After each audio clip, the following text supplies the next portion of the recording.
Good morning, respected Upasana and my dear friends. I am icse of Group 2. So today we will conduct this geography project. This geography project was taken up by Upasana ma'am. So first I like to introduce my team members' name. I am Faruqi, Arvind Kedia, Atharvan Joshi, Madam Ramandas and Anna Visiti Bhahi. So let's introduce this chapter, landforms of the earth. In everyone's mind there was a question, what is landforms? Landforms are the natural physical features found on the Earth's surface. They create natural processes such as wind, erosion, glaciers, volcanoes, and many more. There are many landforms, many major landforms: mountains, plateau, plains, deserts, valleys, as well as peninsula and islands. There was a thing to remember this all the major landforms.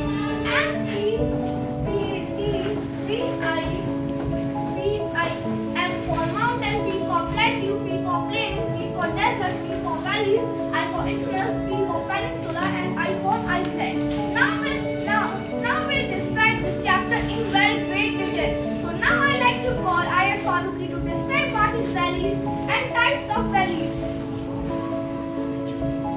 Good morning everyone. Now let us discuss our first topic known as valleys. Valleys are low-lying areas occurring between hills and mountain ranges. There are different kinds of valleys. So now let us study about the different kinds of valleys. So our first valley is river valleys. River valleys are formed by the erosive action of rivers. They are either usually V-shaped or U-shaped. As you can see in this picture, a river valley in Uttarakhand notice the V-shaped slopes. Rock mountains are characterized by their massive size and their steep slopes. Now let us discuss our second topic known as glacial valleys. As glaciers cut their way through mountains, they form U-shaped valleys. This valley has steep, almost vertical wall and flat bottoms. As you can see this picture, a U-shaped valley formed by a glacier in the USA. Now let us discuss a rift valley. A rift valley is formed when parallel faults occur in the earth crust, causing the land in between to sink. Rift valleys are also called cravens. Important rift valley in East Africa, the Rhine Rift Valley in Europe and the Narmada Rift Valley in India over centuries. Erosion has caused some of these valleys to increase in size and become basin-like. Sometimes these basins fill up with water to form lakes, like Baikal Lake in Siberia and Lake Tanganyika in Africa are two examples of such lakes.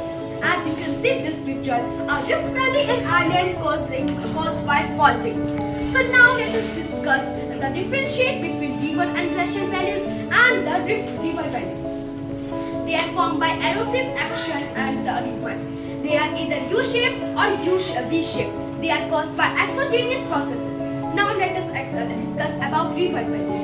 They are formed by tectonic forces. They are narrow with steep wall and a flat floor. They are caused by endogenous processes.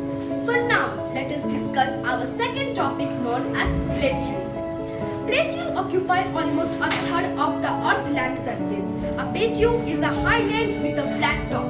It rises steeply from the surrounding low-lying area on at least one side. Plateaus are also called tableland. So now I would like to call Akriti Sharma to explain the different types of plateau and also its definitions. Please come Akriti Sharma. Now let us discuss about continental plateau. When the forces are generated with the earth push up a large block, they form a continental plateau. The plateaus covering continents like Africa and South America are extensive and massive. The Chotanagpur Plateau of India are an example of continental plateau. Now let us discuss about intermountain plateau.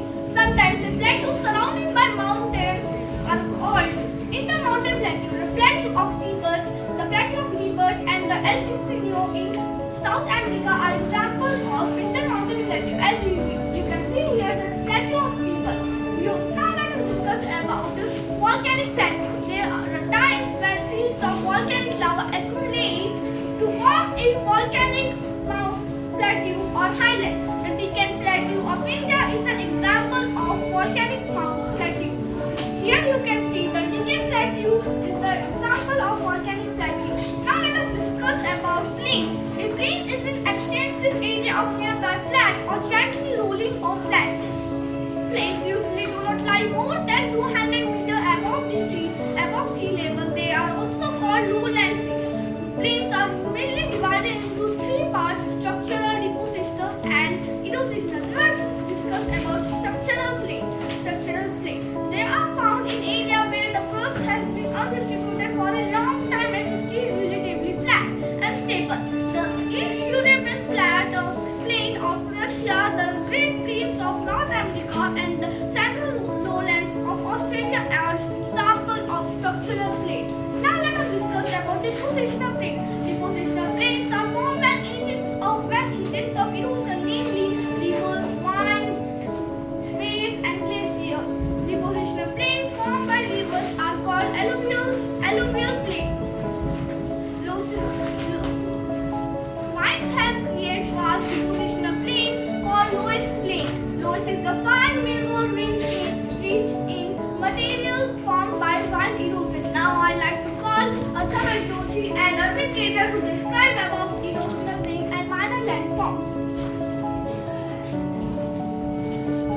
River rain, ice, and wind erode the surface of the earth over millions of years. They wear down mountains, hills, and other rugged surfaces, leading to the formation of the vast gently rolling plains. The plains in the northern Europe and the Canada have been created by the erosion works of the glaciers.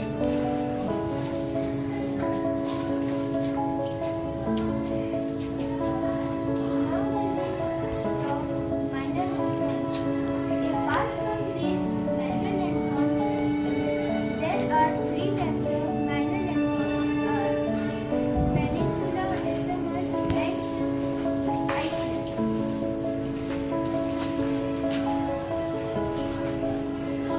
Throughout history, this geographical feature have influenced the culture, politics, and economic of India.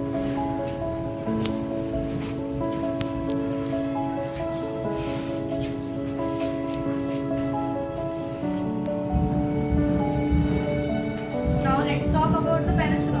A piece of land that is surrounded by the water bodies on three sides and attached to a larger land mass from the four sides is called peninsula. The Indian Peninsula, the Italian Peninsula, and the Man Peninsulas are the examples.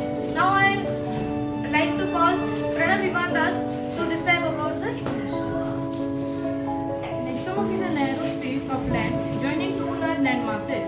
It usually also separates two large water bodies.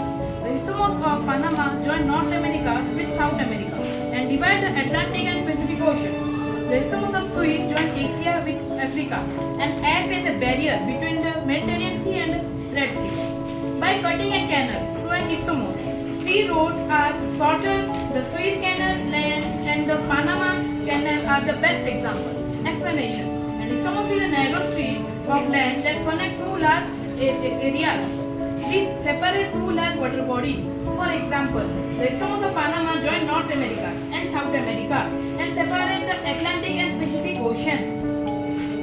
And another example is the Isthmus of Suez.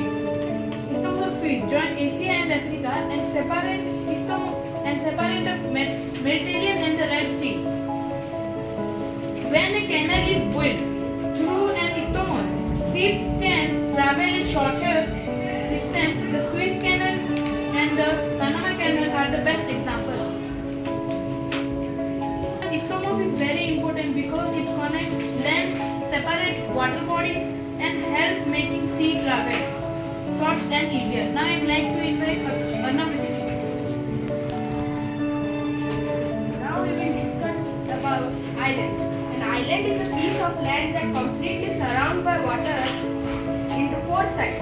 Surrounded by water on all sides can be found in ocean, seas, lakes, or rivers. Islands may be small or large. Examples: Greenland and Sri Lanka are islands. Landforms and people. Landforms have great impact on human life. They influence where people live, what they do, and how they earn a living. Landforms decide people live and work. For example, the use of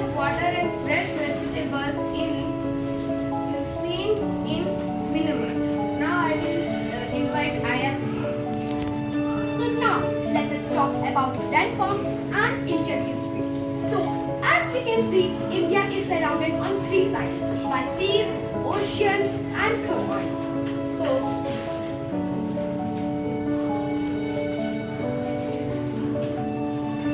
first is mountain,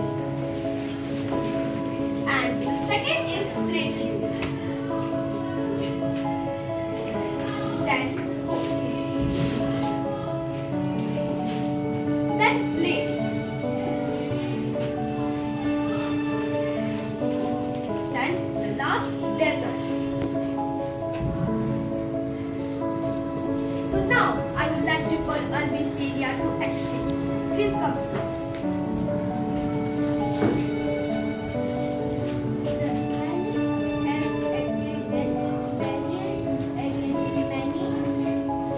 Coming in from the north, the plains extremely fertile and rich in natural resources. The vineyard and secure mountain ranges in central India protected South India.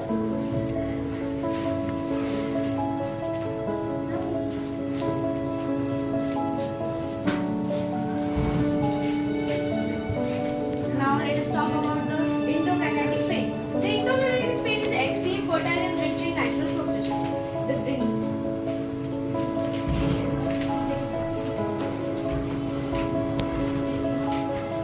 Then the Sunda mountain ranges in central India protected South India. Huh? What happened? The Himalayas have act as a barrier against many common in from the north.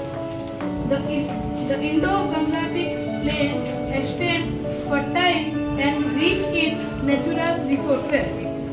The Venda and Satpura mountain ranges is in central